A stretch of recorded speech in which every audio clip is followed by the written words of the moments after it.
Vamos a hablar del mieloma múltiple. Les voy a dar las generalidades del mieloma en sí.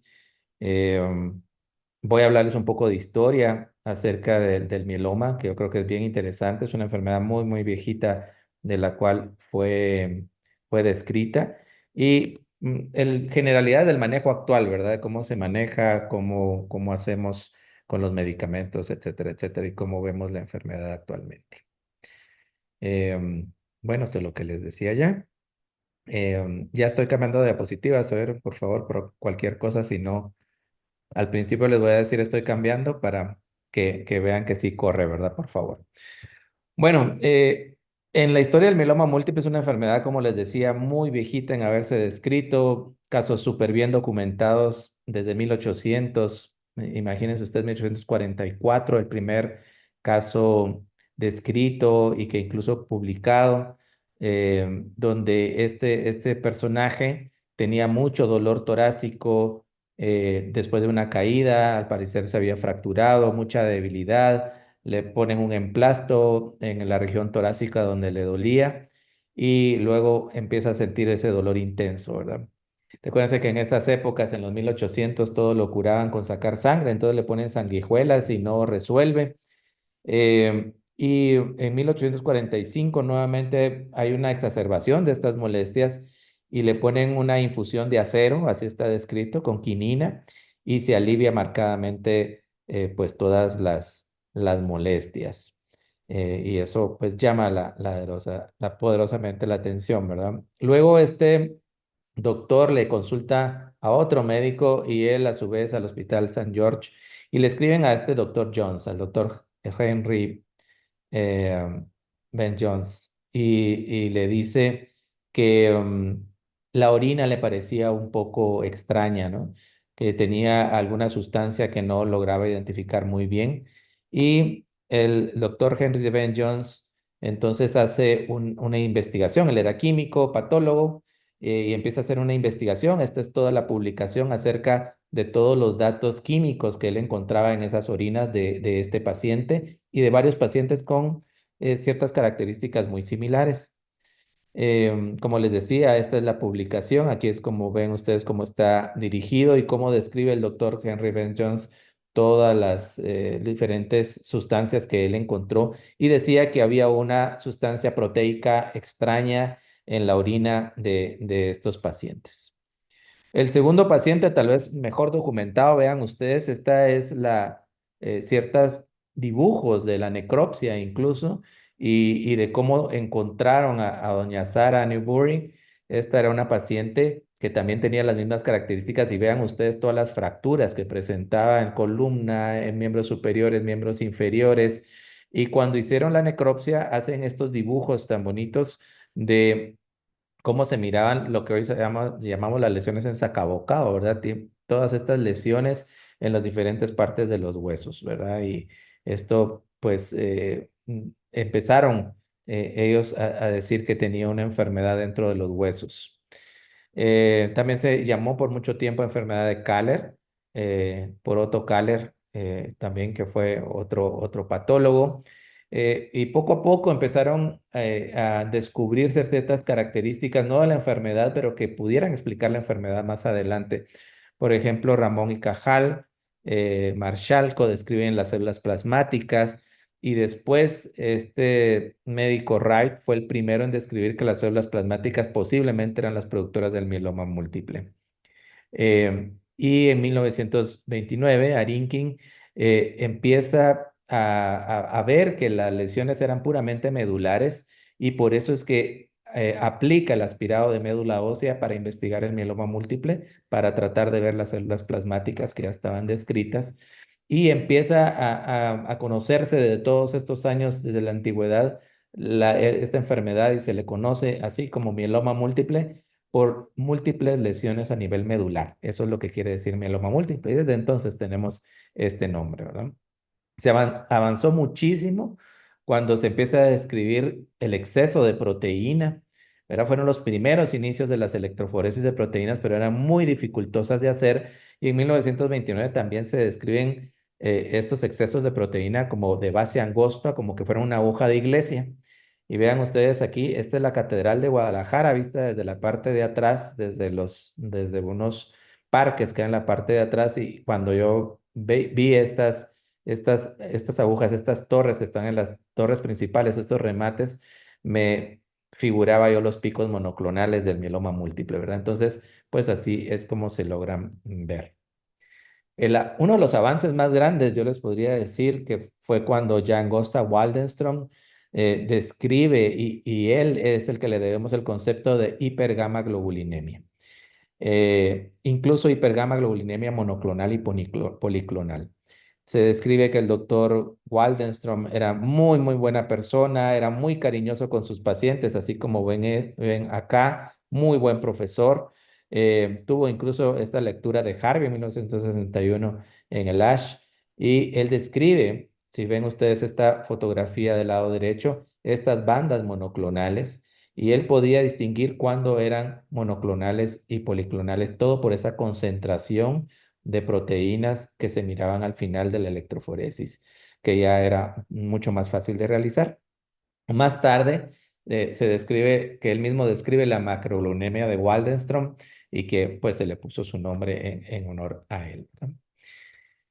También imagínense ustedes estas proteínas de Vance-Jones que fueron descritas desde 1800 y algo, siempre se conocieron después como proteínas de Vance-Jones, pero no fue hasta que dos autores también en los laboratorios, Leonard Korngold y Ross Lipari, que era su asistente a nivel laboratorial, descubren que estas proteínas de Vance-Jones no eran más que las que eran cadenas de inmunoglobulinas, cadenas ligeras de inmunoglobulinas, que es lo que conocemos hoy como cadenas ligeras kappa y lambda. Entonces, cuando nosotros hacemos un estudio de mieloma múltiple, hacemos un estudio de cadenas ligeras kappa y lambda. E imagínense ustedes cómo nos complicamos los médicos, ¿verdad? Que se llama kappa por ser la K, la primera letra del apellido de Leonard Korngold, y lambda por la primera letra del apellido de Rose Lipari. Entonces, son las cadenas ligeras que más tarde y que hoy por hoy conocemos como pues las cadenas de capa y lambda. Entonces, después de toda esta historia, les puedo contar qué es el mieloma múltiple. Pues el mieloma múltiple es ese cáncer de las células plasmáticas que yo, cuando tengo alumnos en el microscopio, que es una de mis pasiones más grandes, sentarme en el microscopio horas de horas de horas a ver extendidos de sangre periférica en médulas óseas cuando tengo la oportunidad, pues son estas células plasmáticas, yo les digo que son como huevos estrellados azules, ¿verdad? Porque esa es la apariencia. Miren su núcleo excéntrico completamente de un color rojizo, mientras que el citoplasma intensamente basófilo azul, y que tienen estas como áreas, como empalidecidas, como blanquecinas, que es el aparato de Golgi que está súper expresado para producir las inmunoglobulinas. Entonces, esto serían las células plasmáticas, y vean ustedes aquí que ya vamos viendo que hay muchas, y aquí una binucleada que normalmente en una exceso de células plasmáticas por alguna enfermedad inflamatoria, o por ejemplo en SIDA, no las vamos a ver binucleadas, ¿verdad? Con estas características. Entonces, miren, mucha gente le llama cáncer de los huesos, pero estoy en contra de eso. Ustedes que son oncólogos clínicos, la verdad, porque ya sabemos que hay osteosarcoma y otro tipo de cáncer que para mí más propiamente es de los huesos, pero así se le conoce. La verdad es que así le sigue llamando. Muchos clínicos, muchos médicos lo hacen, y además también los pacientes, cuando no se les queda la palabra de mieloma, pues dice que tienen cáncer en los huesos. Y recuerden ustedes que las células plasmáticas, poco a poco este exceso de células plasmáticas van sustituyendo la médula normal, la van invadiendo. Entonces vamos teniendo anemia, que no solo es causado por las células, por el mieloma en sí, por una anemia inflamatoria muy severa, por insuficiencia renal también, pero también puede empezar a bajar glóbulos blancos, pueden empezar a bajar plaquetas por pura sustitución medular. Recuérdense que aunque tenemos un exceso de inmunoglobulinas, pues no van a ser buenas, de buena calidad. Entonces hay inmunosupresión, y por lo tanto los pacientes se infectan. Hay esta hiperproducción, como les decía, de inmunoglobulinas, y las otras células que van destruyendo los huesos también, que lo vamos a ver más adelante. Recuerden ustedes que las células plasmáticas, y aquí vemos las clásicas como se ven en mieloma, son las encargadas de producir las inmunoglobulinas, y tenemos pues puede hacer de casi cualquier inmunoglobulina, pero más adelante les voy a explicar de cuáles sí. Generalmente es muy raro que veamos un mieloma de IgM. Generalmente cuando es de IgM y vemos otras características celulares que se ven como linfocitos, es lo que es la macroglobulinemia de Waldenström, ¿verdad? Eh, como les decía, les voy a describir más adelante cuáles son las inmunoglobulinas más mayormente afectadas. Bueno, en términos generales, a mí me llega un paciente, por ejemplo, con anemia. Esto sí se ve en personas mayores, ¿verdad? Lo vemos en personas de 50 años para arriba, aunque no es imposible verlos en más jóvenes. Yo el mieloma más joven que he tenido desde 28 años. Sin embargo, conozco un colega que ha tenido una paciente con mieloma múltiple de 22, 23 años. Pero en general esas son las excepciones, ¿verdad? La gran mayoría de pacientes son arriba de 50 años, 60 años, 70 años. Entonces, cuando me llega una persona mayor con dolor en los huesos y con anemia, esas son las características de mieloma múltiple y esos son los primeros que le empiezo a hacer esta serie como de escáner de estudios que son los que me orientan para ver si le pido algo más sofisticado. Obviamente le pido la hematología o hemograma, un extendido de sangre periférica, que lo que voy a ver ahí es Rouleau. Realmente ¿se recuerdan cuando uno ve los glóbulos rojos, esa distribución en pila de monedas? Eso es lo clásico que se ve en mieloma múltiple y algunas veces pues ve uno ya leucopenia, trombocitopenia, etcétera. ¿Verdad? Generalmente es una anemia normocítica, normocrómica, no tiene otras características, pero ven ustedes una marcada agrupación en rulo, pero así muy, muy, muy severa, que desde que ponen el lente de 10 o el lente de 40, ustedes pueden diagnosticarla muy, muy fácilmente. Muy raramente en el estudio de sangre periférica veo ya células plasmáticas. Ojo, ese es otra tip que les doy. Las células plasmáticas son medulares por excelencia. No las ve uno en sangre periférica. Si las ven en sangre periférica, probablemente ya tiene una leucemia de células plasmáticas. Esto les estoy hablando en un extendido de sangre periférica en una muestra obviamente al azar. Si uno hiciera una citometría de flujo en sangre periférica, sí puede detectar células plasmáticas clonales, que incluso entre más tenga peor pronóstico, pero generalmente en un extendido no las va a ver uno. Le hago pruebas renales, nitrógeno de creatinina, pruebas hepáticas porque es parte del estudio, ácido úrico, deshidrogenasa láctica, y lo importante cuando yo sospecho en un paciente con mieloma múltiple, cuando me llega a la clínica, no voy de una vez con la electroforesis de proteína. Si lo hago, pues un estudio de proteínas normales, proteínas totales, albúmina, globulinas, calcio, fosfatasa alcalina. Entonces, si ya el paciente veo que tiene albúmina baja, globulinas altas, proteínas altas, totales altas, entonces yo ya sospecho de mieloma múltiple y ya le hago invertir en todos sus estudios más sofisticados de mieloma.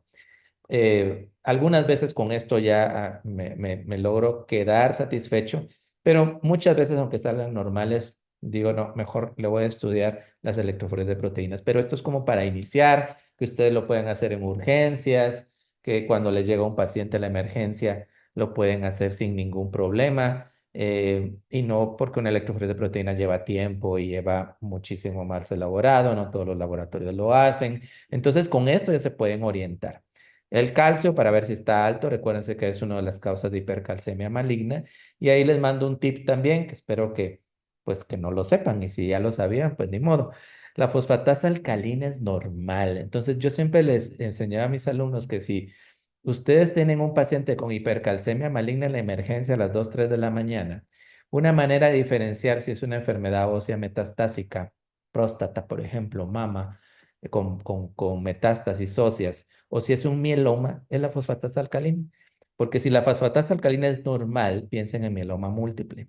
Obviamente van a hacer unas radiografías, que es muy sencillo. En las radiografías van a ver las lesiones líticas y fosfatasa alcalina normal. Entonces, ustedes estén más orientados a que sea mieloma múltiple. Ahora, si tienen esas fosfatas alcalinas elevadas, con calcio elevado, piensen mejor en que es un tumor sólido metastásico a hueso. Entonces, estos estudios son los que me van a orientar a mí si es mieloma múltiple o no.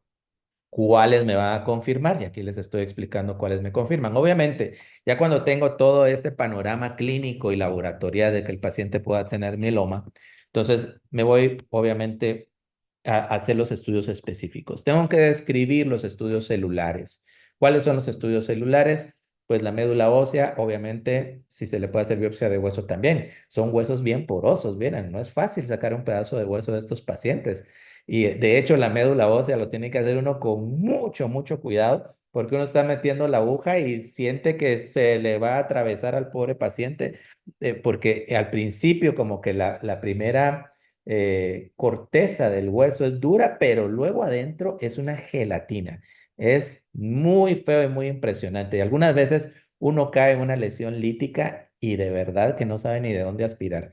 Entonces, es muy impresionante hacer una médula ósea en un paciente con mieloma y a veces se debería sacar una biopsia de hueso, pero no siempre es tan fácil por estas características tan gelatinosas del hueso de mieloma, como les decía.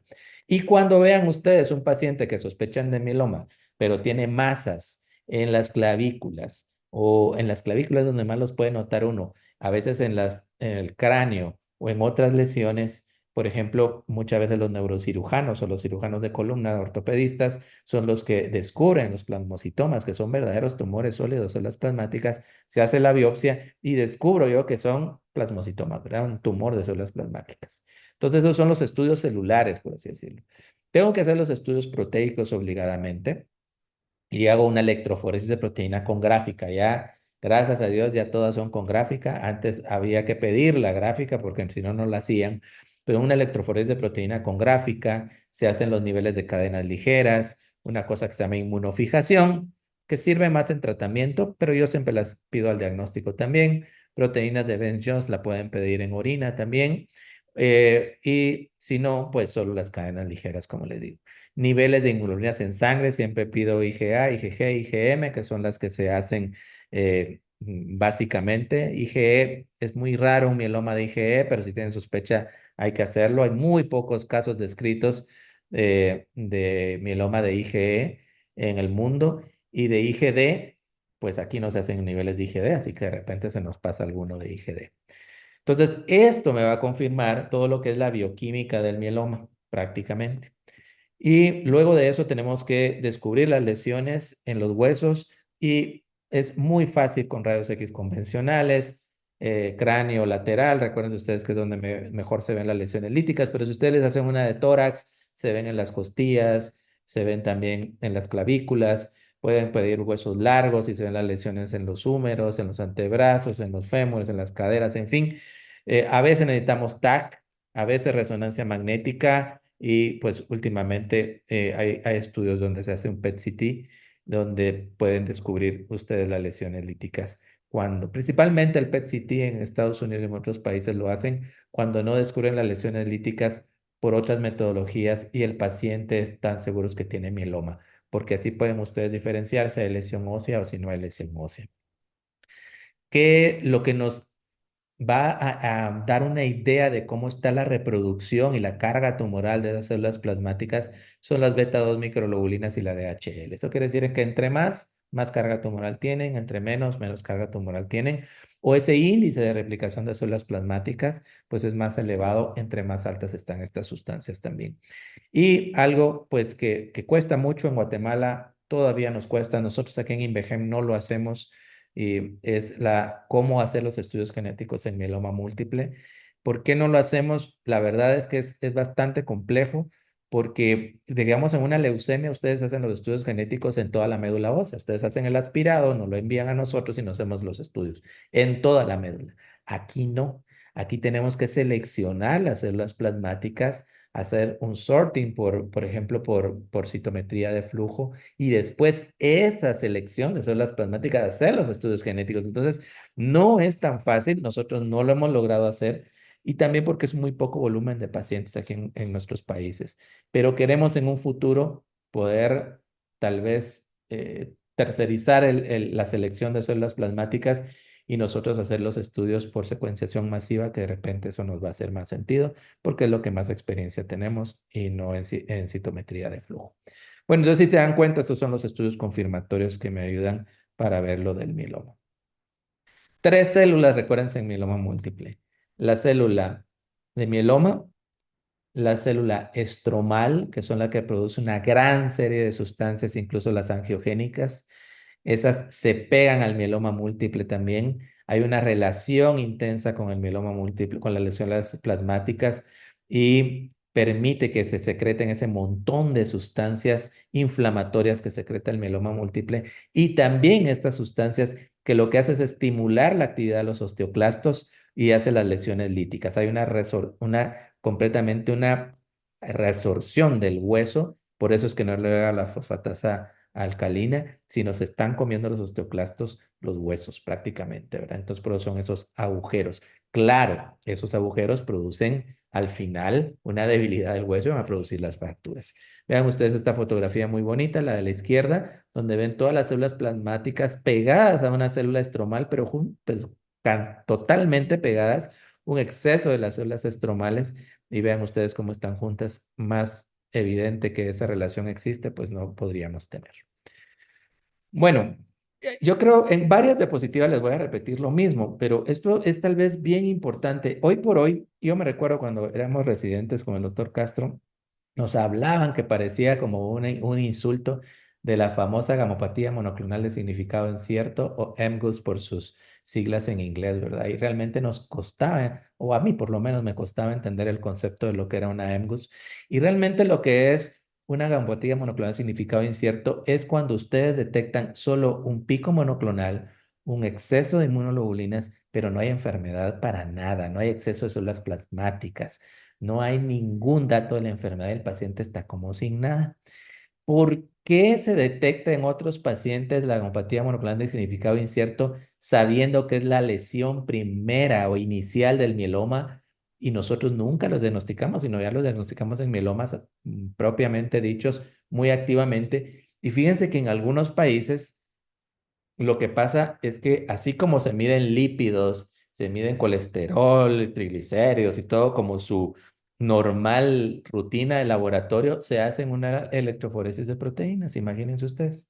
Entonces, así es como ellos logran detectar arriba de 50 años gamopatía monoclonal de significado incierto. Si logran detectarla, pues la van a poder seguir porque vamos a ver que muy pocos evolucionan a mieloma, pero algunos sí evolucionan a mieloma. Entonces, la primera lesión inicial, como les dije, es esta gamopatía monoclonal de significado incierto.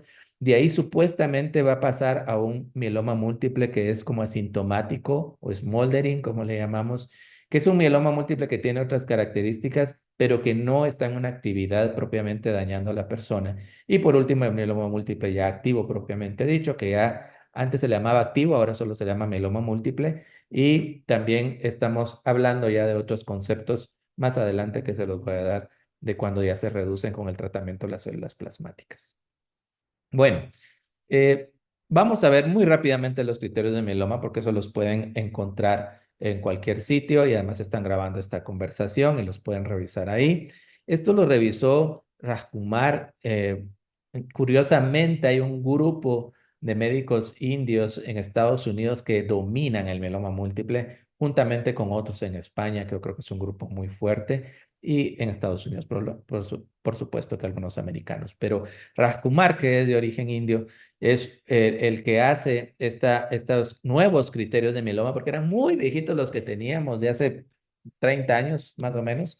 Y entonces él dijo, no, pues ya estamos en una época más moderna, debemos de tener otros criterios de mieloma. Y entonces él nos puede describir muy bien, o nos describe muy bien cuándo son MGUS, un mieloma smoldering o un mieloma activo. Prácticamente, vean ustedes, son las cargas de proteína monoclonal, la cantidad de células plasmáticas clonales, que eso es por citometría de flujo, y ningún evento de mieloma que defina mieloma, que estos de abajo son los eventos que definen mieloma.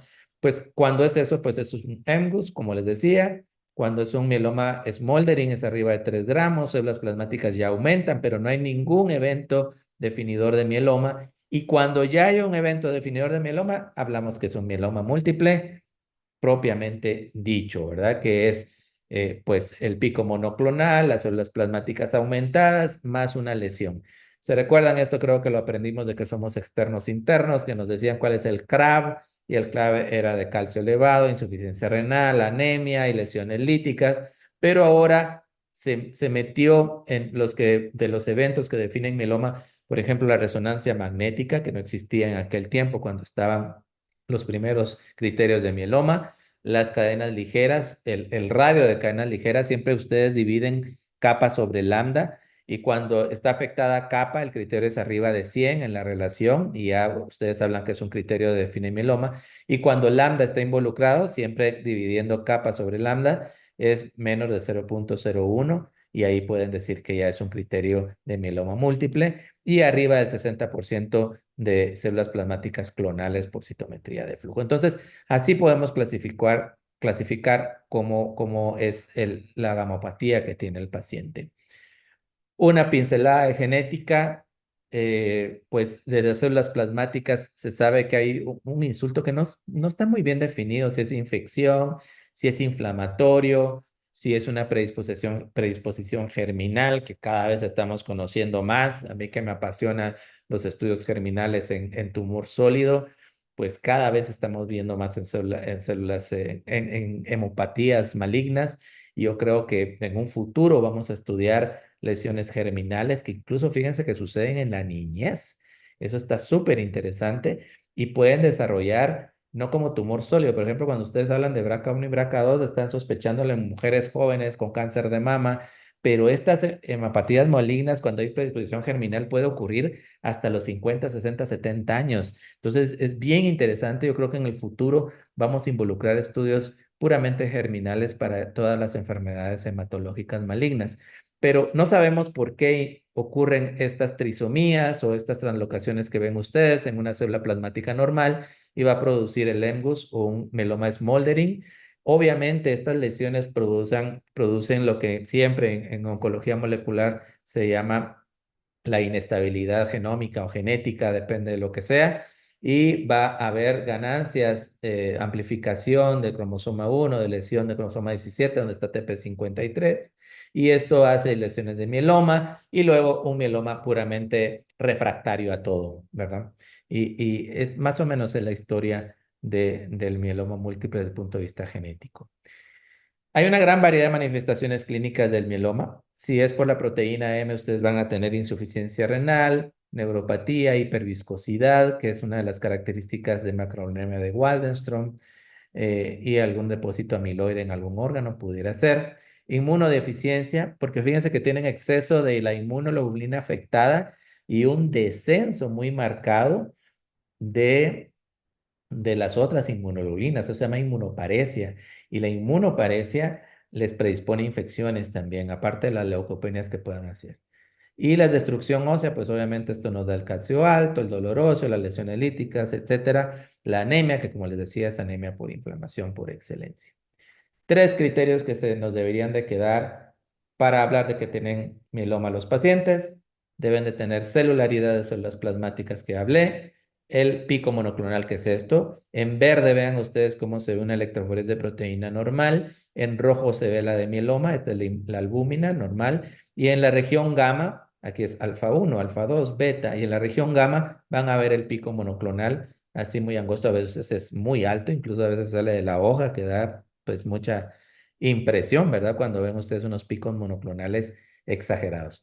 Cuando hablan de un pico policlonal, son montañas así muy anchas, de base ancha. Y eso lo pueden ver en cirrosis, lo pueden ver en SIDA, en artritis reumatoidea, en un montón de enfermedades policlonales. Entonces, para eso sirve la gráfica. Y obviamente el CRAB, que ya se los expliqué. Aquí ven ustedes una radiografía con lesiones en sacabocado, ¿verdad? De este paciente. Nuevamente el pico monoclonal, vea, más o menos así se ve una policlonal, ¿ya? Aunque esta está descrita como normal. Y aquí ven ustedes una electroforesis de proteína en la región gamma, que ven el pico monoclonal.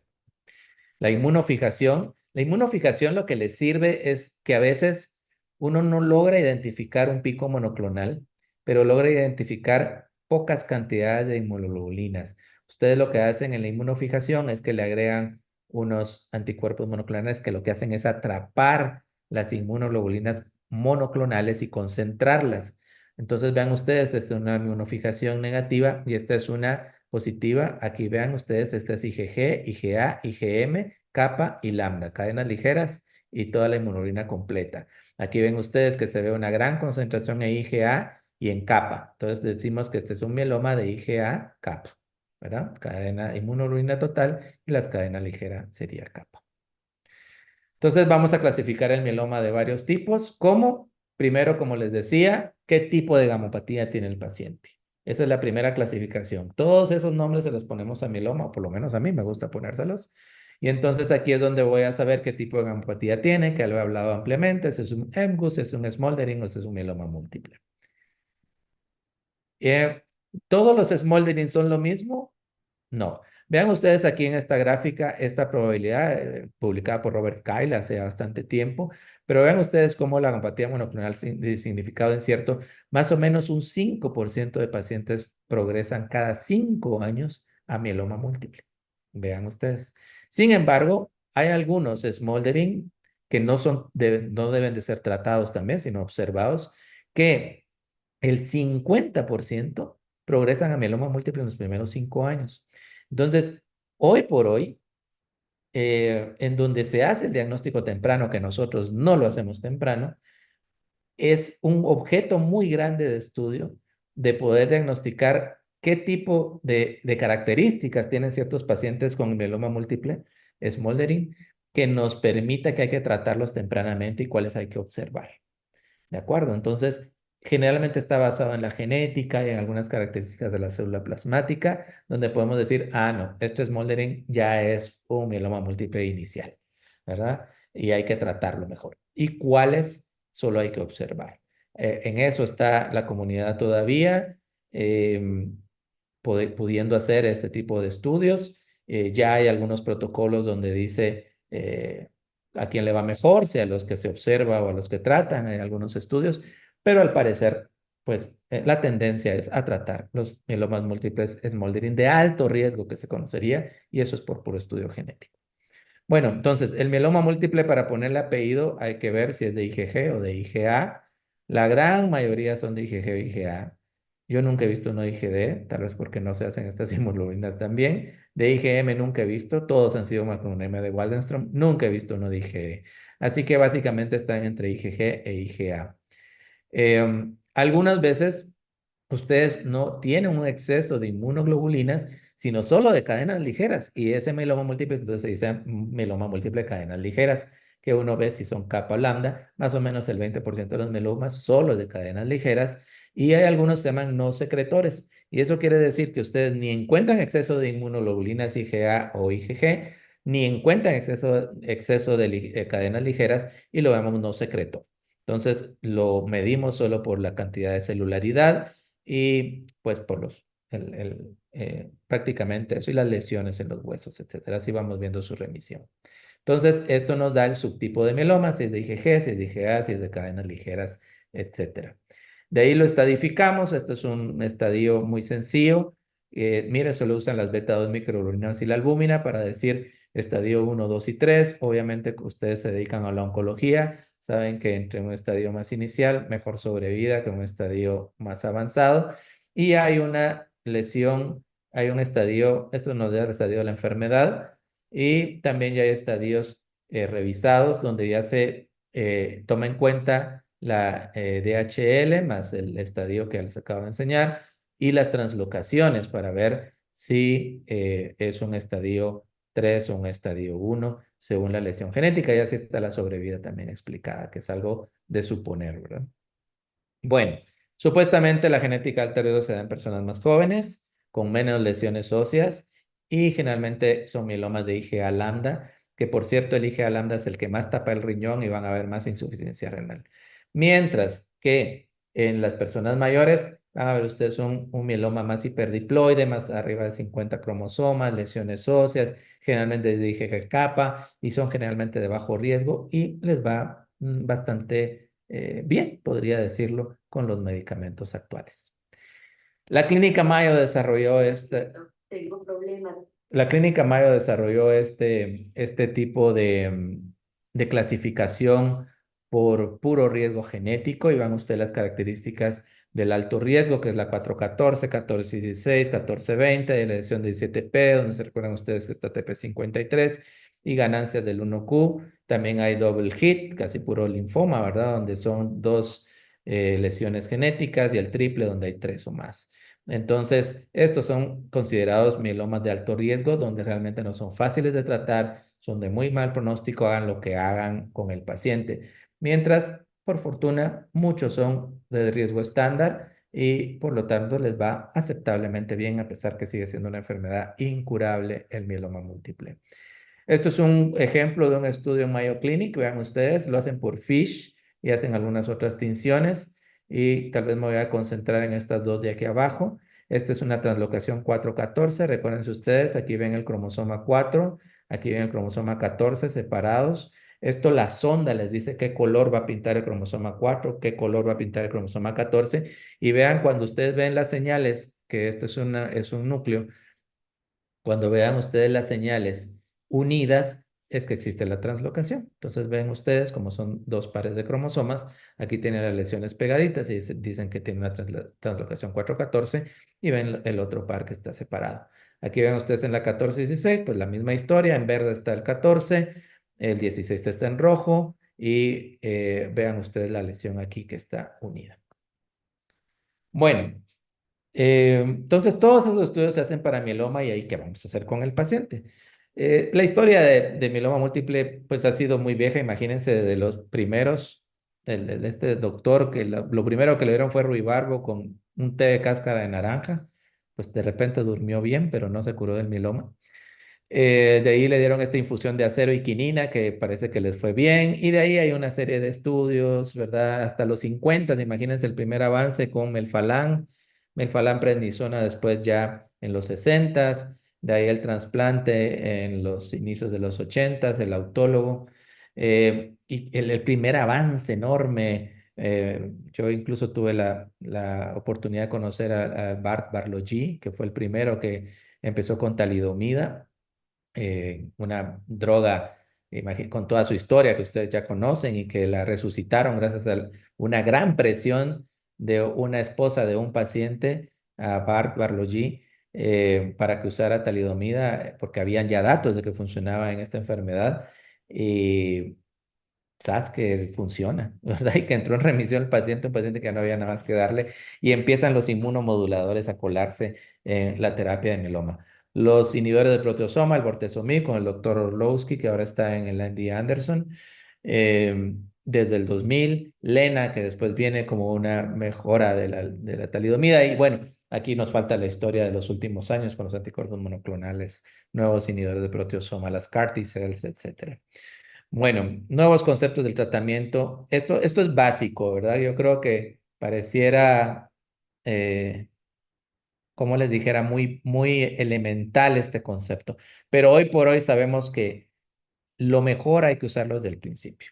Fíjense que antes, cuando yo era residente de medicina interna, me recuerdo con nuestros profesores que usábamos melfalán, prednisona, y de ahí, pues ya no me acuerdo, yo creo que no había nada más, pero se usaba por fases, ¿verdad?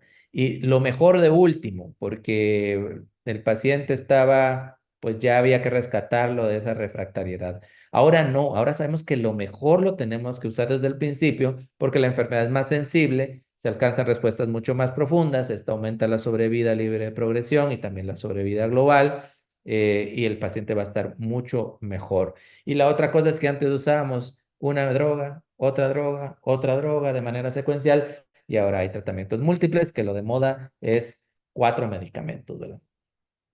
Bueno, hay tratamiento adyuvante, por supuesto, agregado, no adyuvante porque hace su concepto de adyuvante, agregado más bien como de sostén. Están pues el ácido zoledrónico, por supuesto, que hay que usarlo en estos pacientes porque eso lo que hace es matar los osteoclastos en términos muy coloquiales, y por lo tanto empiezan a soldarse las lesiones líticas y además mejora la hipercalcemia maligna. Ojo con la insuficiencia renal, ¿verdad? Pero hay vertebroplastías cuando hay fracturas por aplastamiento, radiación para los plasmocitomas, la hipercalcemia, como ya les dije, con hidratación, con esteroides, furosemida, ácido zoledrónico, hiperviscosidad por plasmaféresis, pero es muy difícil.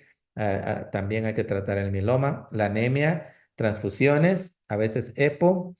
em, Infecciones, pues antibióticos, inmunoglobulinas, ciertas profilaxis que a veces las dan según los medicamentos que usen. La insuficiencia renal puede llevar a hemodiálisis al paciente. Y también, ojo, ¿verdad? Estos pacientes tienen un estado protrombótico, así que hay que hacer profilaxis de trombosis en la mayoría de ocasiones, principalmente cuando usamos inmunomoduladores como talidomida o lenalidomida. Ya voy a ir terminando. Y pues, ¿cuál es la historia del meloma? Pues el EMGUS, un meloma activo, usted le da el tratamiento y entra en una remisión, un plató por muchos meses y recae y cada vez las recaídas son más cortas hasta que el paciente se hace refractario en general. Entonces, ¿qué es lo que es el concepto? Entre más células plasmáticas tengan, con su tratamiento, peor le puede ir al paciente. Por eso es que se da lo mejor, porque lo mejor elimina la gran cantidad de células plasmáticas y así obtenemos enfermedades mínimas residuales por citometría de flujo. Hay también experiencia por NGS. Entonces, eso hace que se prolongue la sobrevida del paciente. Y ya se habla de una cura operativa, ¿verdad? Estos pacientes que realmente pueden tener una vida normal. Imagínese usted a los 80 años, de una sobrevida de 10, 15 años, probablemente se muera de otra cosa, ¿verdad? En el mieloma pasa algo muy curioso, bueno, que ya conocemos en muchas enfermedades, que son enfermedades subclonales, o sea que dentro de toda su clonalidad hay subclonas. Vean ustedes este caso, este es un muy bonito proyecto publicado por el doctor Kitts, donde vean ustedes cuántas clonas de mieloma tenía, le dan lenalidomida dexametasona, entra en una remisión y vean ustedes cómo esta clona verde se hace más chiquita, pero después en recaída aumenta, de ahí le dan carfilzomib, se expande esta clona naranja, después se expande un más, tiene una tercera recaída, después hacen una terapia rescate, descubren que el paciente pues al final va muriendo de una clona azulita que aparece muy tardíamente. Entonces, vean ustedes cómo es esta enfermedad, ¿verdad? Entonces, el concepto es que nosotros microscópicamente vemos el mieloma múltiple así, pero realmente es así, ¿verdad? De muchos colores. Vean ustedes esta revisión también, cómo son una serie de medicamentos que de talidomida, dexametasona, hasta Revlimid, bortezomib y dexametasona, o sea, lenalidomida, bortezomib y dexametasona hacen unos controles de la enfermedad mucho más grande y por eso es que se ponen de moda las tripletas y hoy por hoy, como les decía, los 4 medicamentos según el estatus del paciente. Y cómo vamos controlando la enfermedad de respuesta parcial, que es el 50% de eliminación de todos los criterios de mieloma, muy buena respuesta parcial, arriba del 90%, eh, y al final con inmunofijación positiva y respuesta completa cuando ustedes ya tienen inmunofijación negativa y enfermedad mínima residual, que es por citometría de flujo, que tiene que ser más de 10, una célula por 10 a la -5, ¿verdad? Que eso solo hacen por la citometría de flujo. Vean ustedes cuál es el concepto. Si tienen respuesta parcial, la recaída va a ser muy pronta, respuesta completa más o menos, pero si tienen enfermedades mínimas residuales indetectables, se va a prolongar mucho y ese es el objetivo, ¿verdad? La enfermedad mínima residual muy bajita con los mejores medicamentos. Entonces, como tenemos muchas subclonas, hay que atacarlo porque algunas clonas son sensibles al inhibidor de proteasoma, otro al inmunomodulador, otro a los anticuerpos monoclonales como daratumumab, que es lo que más se usa actualmente. Eh, y dexametasona, obviamente, que es pivotal en esto, ¿verdad? Entonces, toda la combinación de estos 3, 4 medicamentos son los que nos van a permitir esos controles de mieloma de una manera muy espectacular.